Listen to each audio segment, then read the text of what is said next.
And so welcome to Brown Bag History for April 5th, 2023. Today we're talking about Revelstoke newspapers. And in the past, I've used the little tagline, all the news that's fit to print. But as you'll hear, some of it wasn't really fit to print. So as we start, we acknowledge that the land around Revelstoke and on the Columbia River and its tributaries is the Snak's homeland and traditional territory. We acknowledge the ties of the Secwepemc, the Okanagan Nation Alliance, and the Ktunaxa to this land. We acknowledge our use and inhabitation of this land, sacred to these four nations. We respectfully honor their traditions and culture. So I'll just put the slide up while I'm talking about sort of the early history of the papers. It's interesting reading the papers. The writing style is very florid. The motto seemed to be, don't say in one word what you can say in 20, and some of the and even some of the headlines were very, very long, and then they break down to sub headlines and sub headlines. So it's sometimes really difficult to wade through an old article and actually find what they're actually trying to say and what the actual information is in that. The newspapers definitely reflect the biases of the staff, who were generally white Anglo-Saxon Protestant males. And that's definitely reflected in what's told and how it's told and what's not told. So one example of that is when I've been tracking information on the Chinese and Japanese populations, you're much less likely to find an obituary of a Japanese or Chinese resident than you are of a white European resident. So that's just one example. That's kind of all the way through. There wasn't any such thing as publication bans. So we have the example of the murder of Jenny Kiyabara in 1905. And all the details were given in the paper, all the description of the wounds, description of the blood stains, description of the knife. It was all there. There was no, they didn't consider, about police investigations. They also didn't consider about, people's sensibilities of reading that kind of material.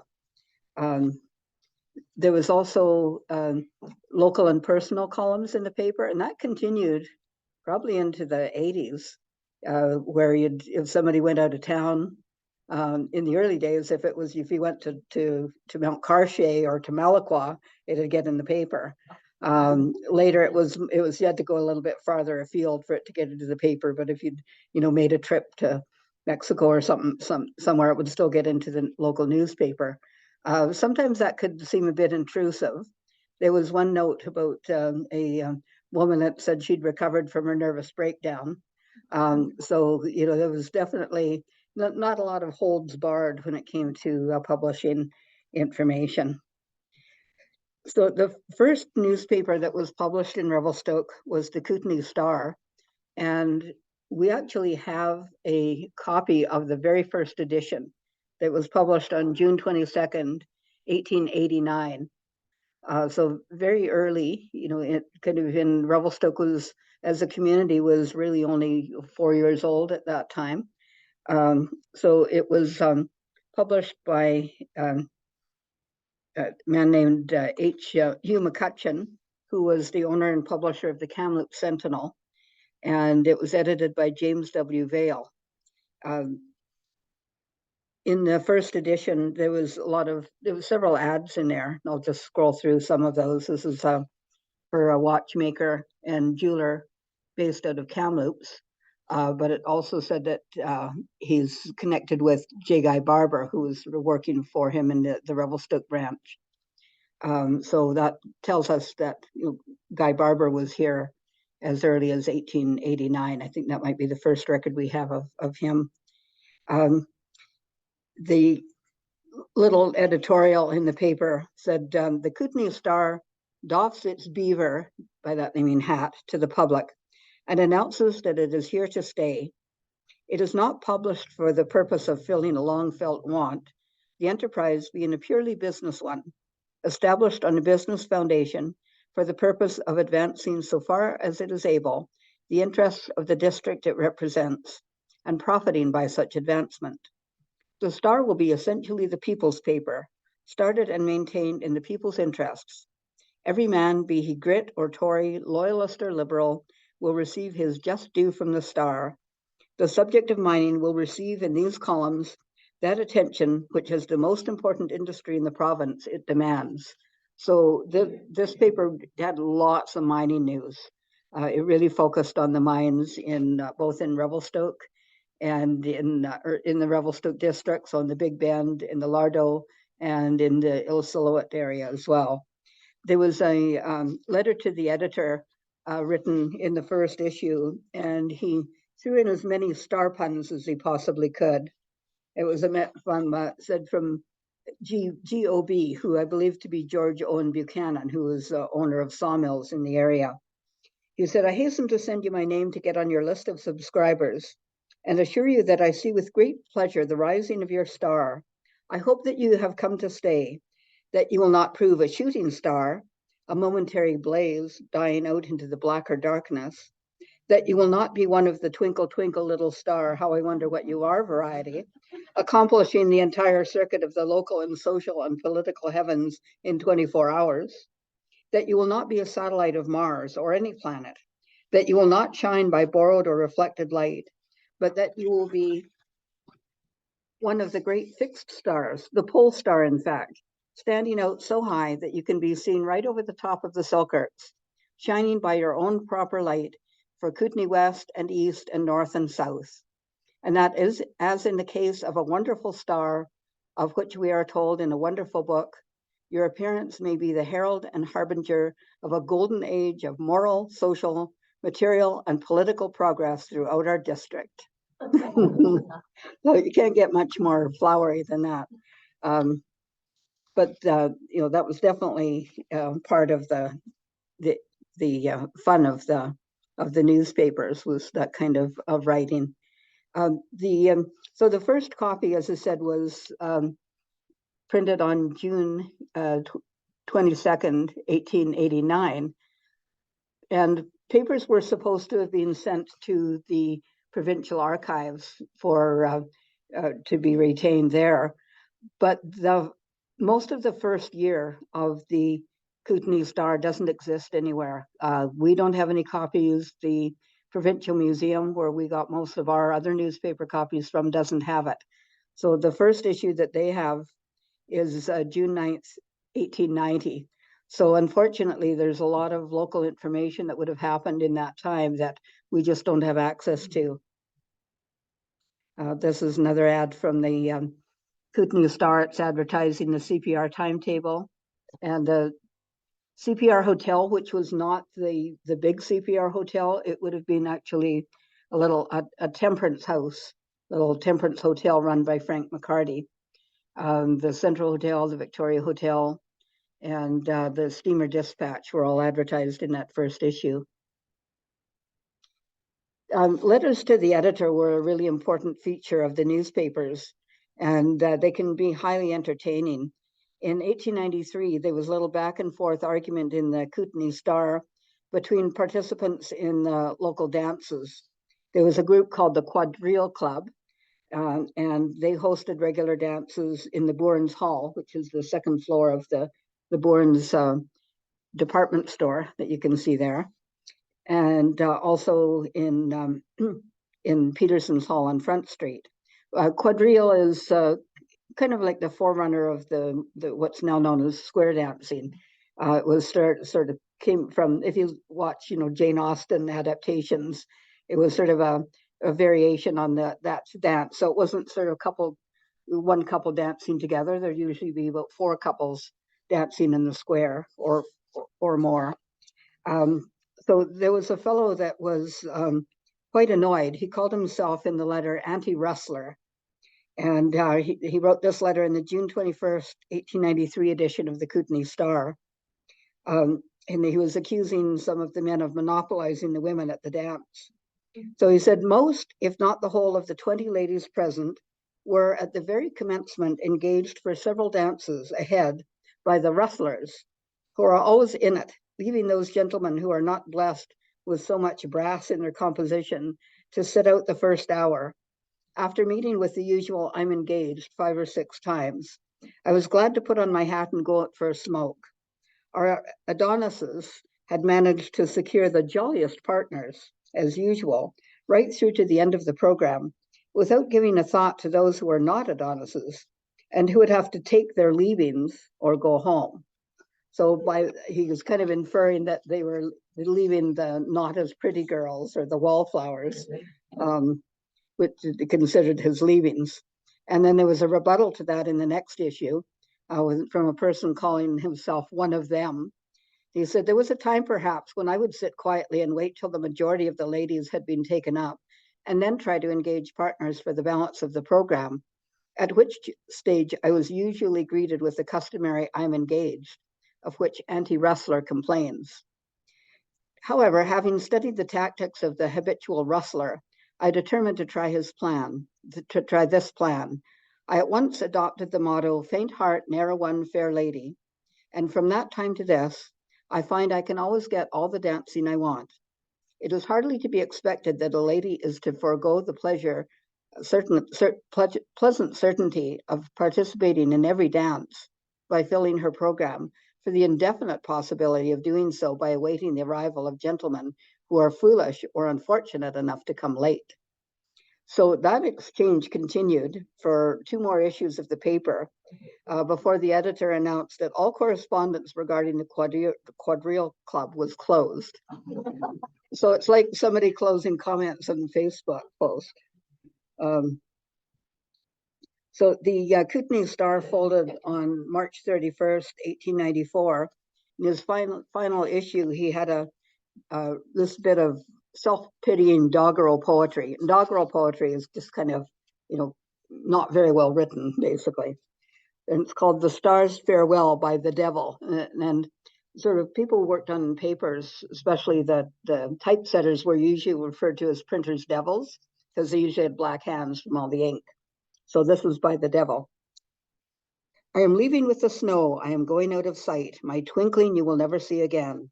I am very glad to quit this uncongenial sphere, of which my bright effulgence shone in vain.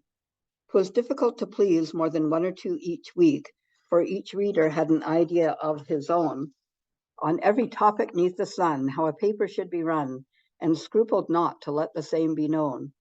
I've been criticized and cussed, I've been victimized and wuss, I've been starved and neglected and unloved.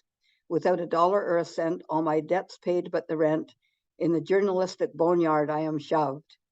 This is my last farewell, but I am not going to hell, although it was in the paper, it was H blank blank blank, as some of my dear friends have wished of yore. So I'll bid you all adieu. I'll just leave you in the stew. As a star, I'll never twinkle anymore. I am nothing loath to go to give the mail a show, but I wish to make the sole and last request. Vouchsafe to my successor what you would not give to me, a living in this wild and woolly West.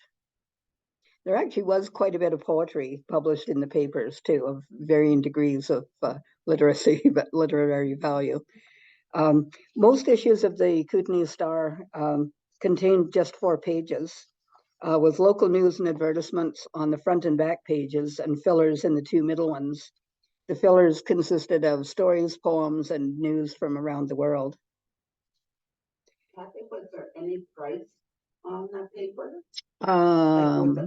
There was. A lot, or was it 5 cents? Or let's see if that's a good question. I didn't really pay attention to that.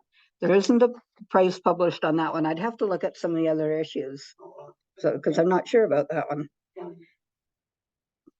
So the another newspaper took over right where the Kootenay Star.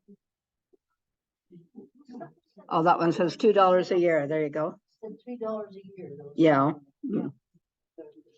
Yeah, this one says $2 a year. Yeah.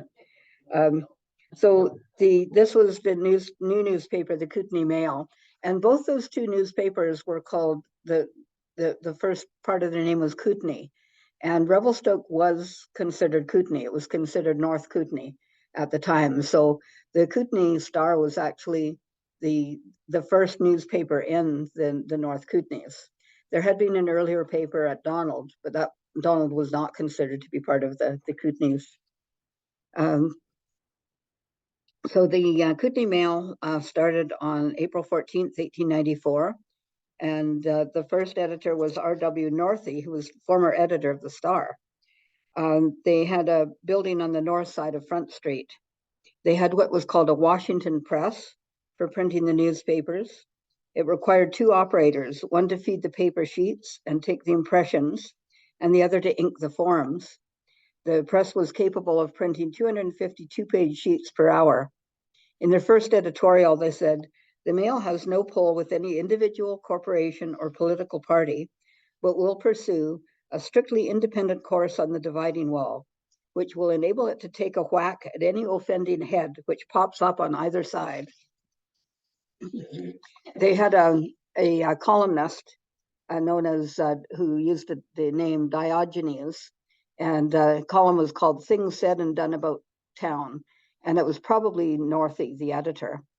In March of 1895, Diogenes made comments about a case before the courts and offended some of the directors of the Revelstoke Printing and Publishing Company, which owned and published the Mail. The directors tried to oust Northey, but he barricaded himself in the office and locked out the directors. He printed an issue with his version of events, which is this one. And you can see there, it has writing on the top that says Exhibit A. So this was actually used in a subsequent court case. And it has this article here, editor charged with trespass, an incident in court. So he actually wrote about the dispute that he was having with the publishing company. So Northey finally had to leave to get something to eat. He'd been in there for quite a long time and didn't have any food. So he left the building, at which time the directors went in and locked Northey out. And they printed their own version of the paper, which is Exhibit B. And as you can see, it doesn't have that article by Northey about the court case. And they in this issue, it said, "We hereby inform our readers that the issue of the Kootenay Mail in which this paragraph appears is the only edition of this date, March 9th, 1895, which is authorized by the directors of the printing company. Owing to an unfortunate disagreement between the directors and the former editor, a paper was gotten out containing matter not approved by the directors, and a few of them may have been surreptitiously circulated. To anyone feeling aggrieved by the contents of the paper thus issued, the management expressed their sincere regrets. They have done all that was in their power to prevent its circulation." And Northey was fired, obviously, but he filed a suit claiming compensation for dismissal without 6 months' notice and was awarded a settlement of $260. A young man named Burton Roy Campbell came to Revelstoke in 1895 to work on the Mail as a printer. He was 17 years old at the time. The paper was short of funds due to the Northey settlement, and Campbell and the other printer, Smith, occasionally went on strike and refused to print the paper when they were not paid. On one occasion, William Cowan, who owned the Victoria Hotel and was the founder of the Revelstoke Water, Light and Power Company and the telephone company. He was also one of the directors of the company. But on one occasion, he encouraged Campbell to go on strike because he needed him to play in a local soccer game. And he even agreed to pay Campbell a week's wages. In April of 1896, B.R. Atkins became an owner in the Mail, and he took over as editor. It was one of the first weekly papers in the province to adopt front page free from advertising. There was a strong emphasis on mining activities. Campbell became a partner in the Mail Company Bert Campbell became a partner in the Mail Company in 1897 at the age of 19. The papers were very racist. There's many, many examples. Here's one where they're talking about the Sinixt people who had been forced onto the Colville Reservation as a result of early explorers and settlement activity, and calling them dangerous Colvilles, saying that they were Americans and should not be allowed into Canada. There are many, many articles similar to that. Also, this is an article from 1899 about Chinatown, and they start with saying dirt, disease, death. Extremely racist language. They used racist epithets throughout the papers. Yes, it was just full of examples of that. The Kootenay Mail actually seemed to be particularly bad for that. They all were bad, but it seemed to be quite egregious. There was competition to the Mail as of January 18th, 1897, when the Revelstoke Herald started publishing. And again, it's $2 a year in advance for, I don't know how much, if you could buy a single issue or not. I'm not really sure about that. But it was published by Arthur Johnson and R. Parmentier Pettipies. Pettipies was born in Ontario in 1875 and worked on Edmonton and Calgary papers before coming to Revelstoke. He later moved to Ferguson, where he started a little paper for that small community called the Ferguson Eagle, and then moved to Vancouver in 1901.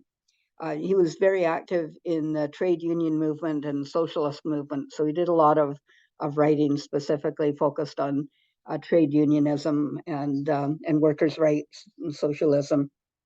The Mail and the Herald were on opposite sides in provincial politics. When J.D. Sibbald was appointed as Gold Commissioner, the Herald supported him and sided against J.M. Kelly, the member of provincial parliament, who did not approve of Sibbald's appointment. The Mail supported Kelly and was also upset by Sibbald's appointment. So in end of December of 1897, the Mail said, J.M. Kelly, MPP, got back Saturday last from his trip through the constituency. His stand against the government was everywhere endorsed, and the Herald and its peanut gang are the only persons who requested him to resign his seat. What a call down for the peanut gang. And so there was actually a oblique reference by V.R. Atkins of the Mail suggesting that Sibbald had appropriated funds meant for road work. So there was actually a little bit of a lawsuit over that one as well. I'm actually trying to remember, I forgot to put my citation on this one. Herald against. So this is from the Herald because they were against Kelly. So this is a headline. Kelly's silly reply to the Trout Lake public meeting. Smart aleck from way back. A mixture of bumpkin impertinence to the Trout Lake electors and of impotent rage against Tom Taylor. No reason given for Sibbald's dismissal, only a lot of silly twaddle about Mr. Taylor. So that's a headline. So, yeah, so they didn't even try to be objective. So there was also a lot of information in the papers about, so as I say, it's fun when they had the two papers and with the two opposing views, because you get that back and forth and you really get to see it from two sides, which is always fun from a researcher and historian's point of view, because of course one of the things you have to realize when you're reading the papers, you're reading somebody's biases. So when you get two opposing views, it always makes it more fun as a researcher.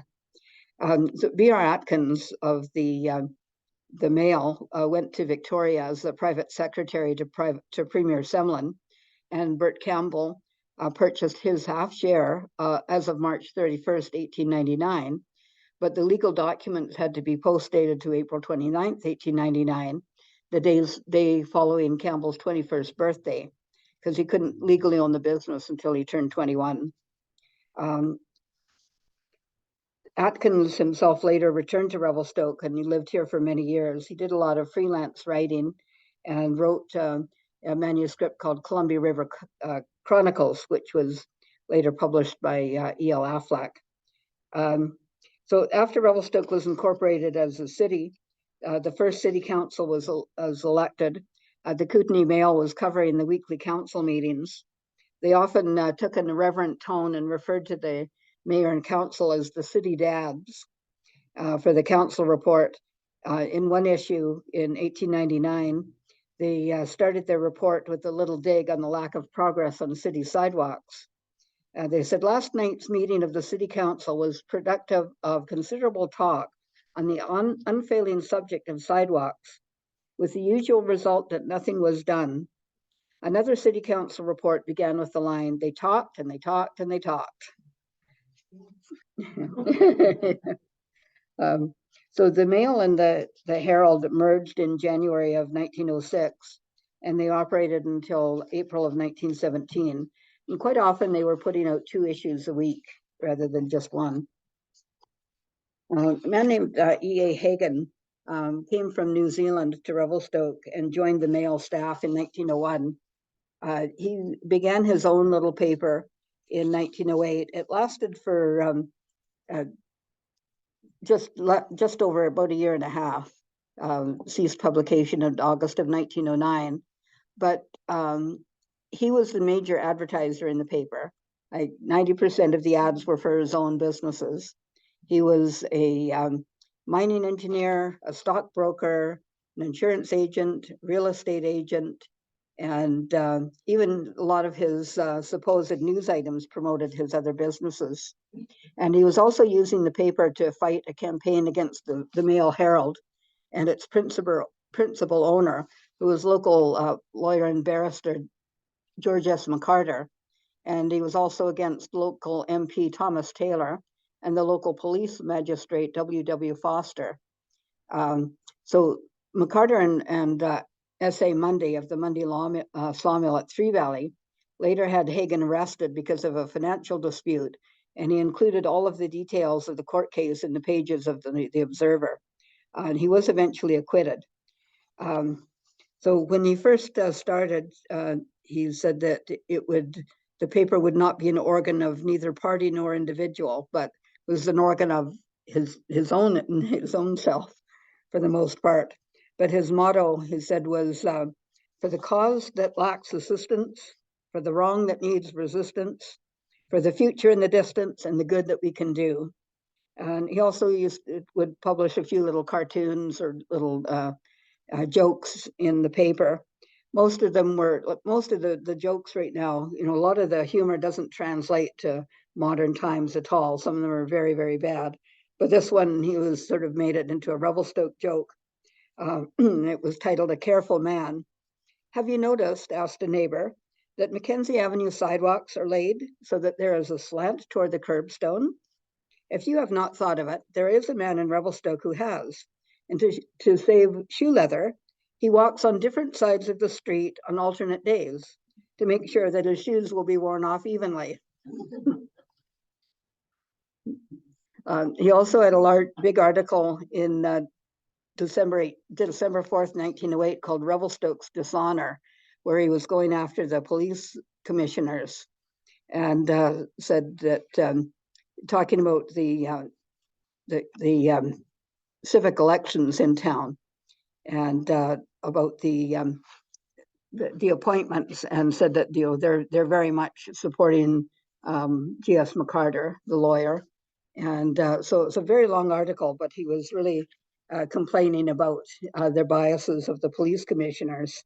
And then he said, "What did the police commissioners do about those boys who were on the streets drunk on election night? And what did the police do?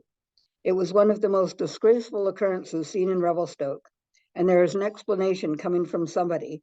If the civic officials are going to wink at a condition of things which places the youth of the city on the highway to vice and crime, it is time the citizens themselves were up and doing." What have the churches done about it?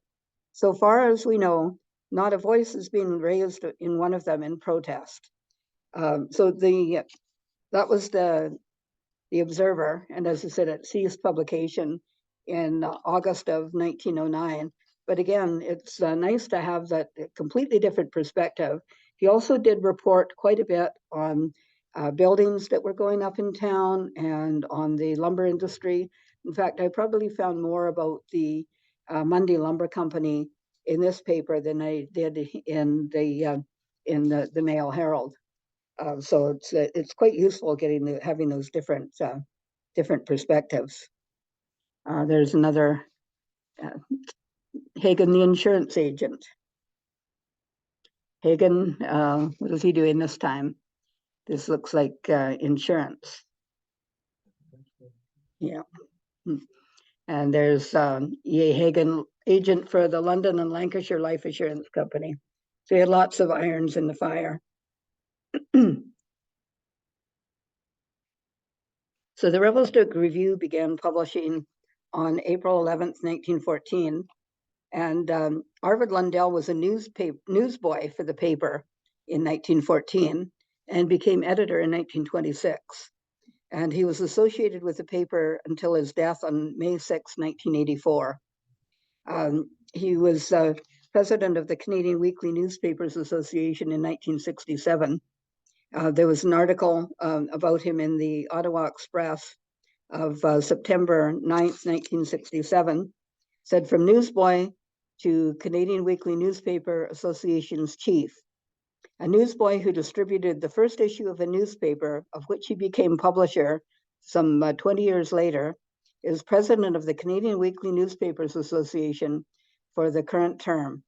Arvid Lundell, publisher of the Revelstoke Review and a 67-year-old dynamo of civic and political activities, was elected to the top executive of the weekly newspaper industry at the Centennial Convention in Ottawa today. It said, ever since that first contact with his hometown newspaper on Good Friday, 1914, which also carried his first story, Arvid maintained close ties with the printed word. Following 2 years' service in France during World War I and several years of adding to his education, he became a full-time editor of the newspaper in 1926. And I think a lot of people will remember when they had their offices in the building at the corner of First and Mackenzie, with the original Molson's Bank building. It was certainly there when I came to town and there for many years. There's Arvid Lundell as Arvid Lundell served as mayor of Revelstoke from 1962 to 1969, and he also served as MLA for this area at the same time that he was mayor. His terms overlapped.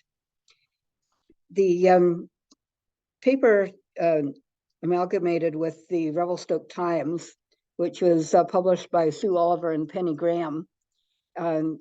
Elizabeth and Hartley Lundell, who were the daughter and son of Arvid, purchased the review in 1981, and they owned it until December 31st, 1991, when it was purchased by Westmount Press. Elizabeth continued as the editor of the paper until June 12, 1992. The paper was amalgamated with the Revelstoke Times on November 1st, 1992, and became known as the Times Review. Elizabeth Lundell filed a lawsuit for unjust termination from her job and also claimed that the merger of the two newspapers broke an agreement she had with Westmount Press, but the case was dismissed. The Revelstoke Times began its life as Front Row Center with editor Penny Graham and publisher Sue Oliver in June 1985 as a monthly journal. And they were their office was on the house on the corner of Boyle and 3rd, this kitty corner from the Parks office.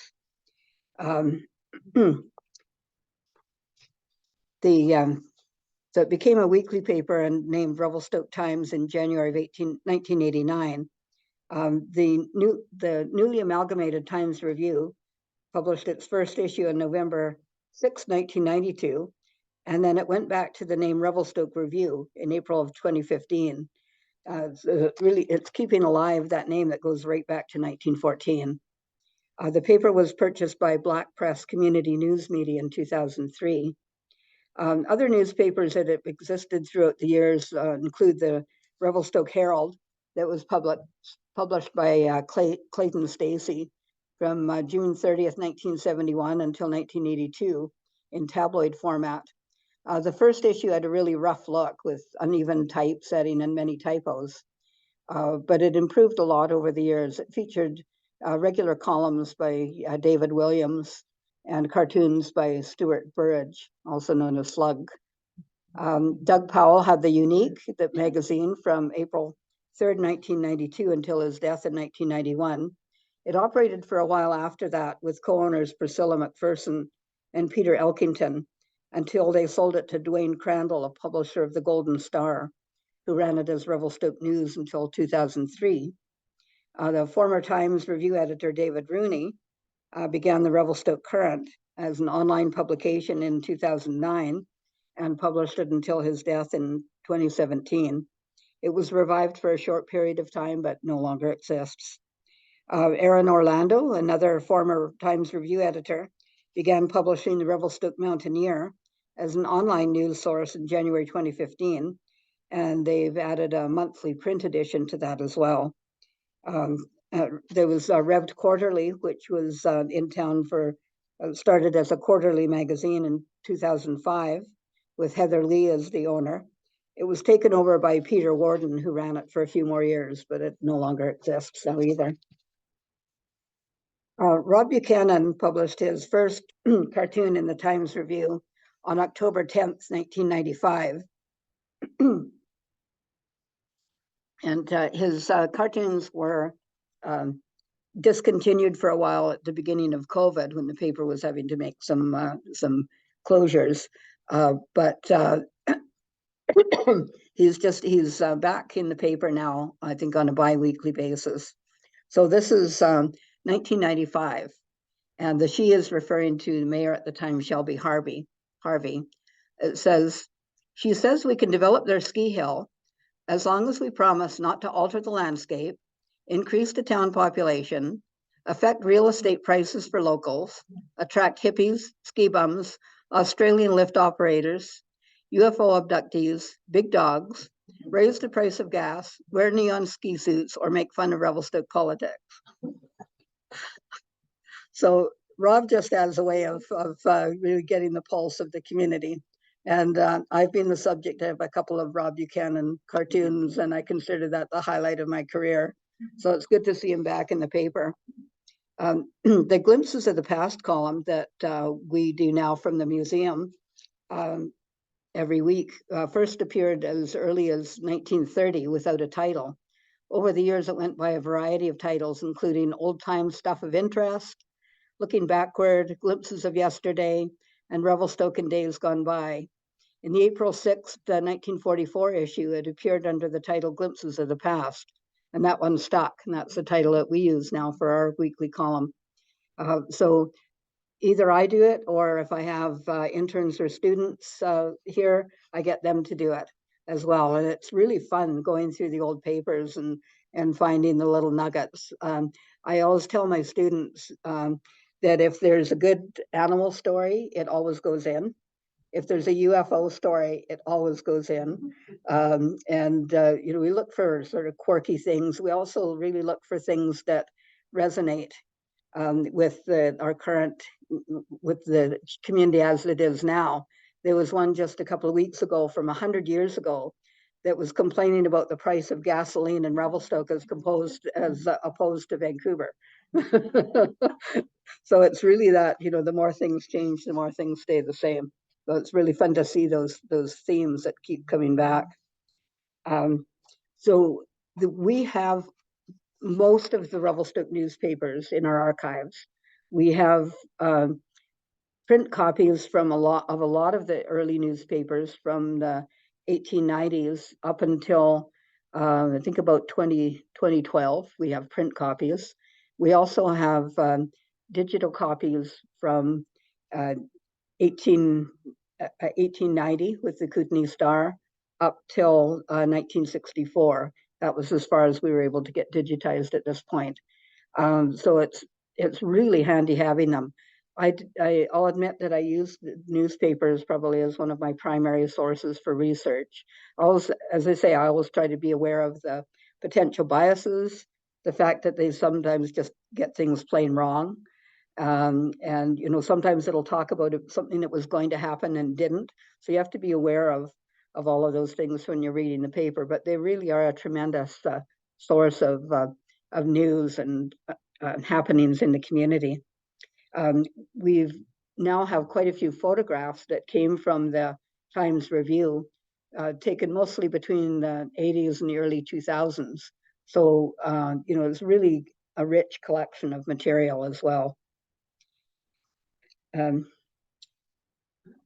So that's newspapers in Revelstoke. A few little bits of news here. In 2 weeks from today, on Wednesday, April 19th at noon, we're doing the 20th anniversary celebration of brown bag history, and you'll get an actual brown bag with a sandwich in it. So we've got a sign-up sheet there if you wanted to sign up for the lunch, because it will have to be pre-registered for that one. And there will probably be a quiz. So you have all of the past 364 talks. Although I'll admit that I've done a lot of repeats, especially because I've got so many behind me. I figured not many of you were here 20 years ago, so it's safe to do repeats every now and then. So that's our celebration. We actually won't be hosting brown bag history here after that date until the fall, because I'll show you the because in a minute. But another event that we're having right after this is on April 20th, Thursday, April 20th at 3 o'clock. You can see that the walls in this room are now bare. We had our snapshot of history photo display in here. We took that down and had a really fun auction event.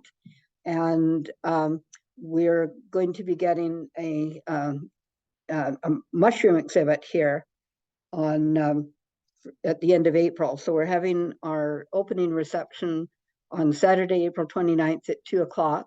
It's called BC's Marvelous Mushrooms from the Royal BC Museum. And that'll be here until the middle of August. So there'll be a lot of opportunity for people to see it, hoping to get a lot of the school groups in as well. But after that one comes down, we're going to be working on this exhibit called Reclaimed Voices.